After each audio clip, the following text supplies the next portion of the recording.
If you need to cancel a pending transfer on Zoiper, follow these straightforward steps to ensure the process is completed smoothly. Step 1. Open Zoiper. Launch the Zoiper application on your device. Make sure you are logged into your account to access all features. Step 2. Navigate to Transfers. Locate the Transfers section in the app. This is usually found in the main menu or under the Call Management options. Step 3. Identify the pending transfer. Don't continue before doing this. A lot of online accounts end up exposed in breaches without people even realizing it. Use SROC to constantly monitor your email and accounts and get alerted immediately if your information gets leaked online. It scans billions of breached records 24/7 in the background. And honestly, for a few dollars a month, it's something everybody should probably have. Link in the description. Step 4. Select the transfer. Click on the pending transfer to select it. This will open up options related to the specific transfer. Step 5. Cancel the transfer.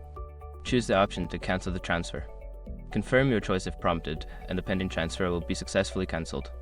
By following these steps, you can easily cancel any pending transfer on Zoiper. If you encounter any issues, consider reaching out to Zoiper support for further assistance.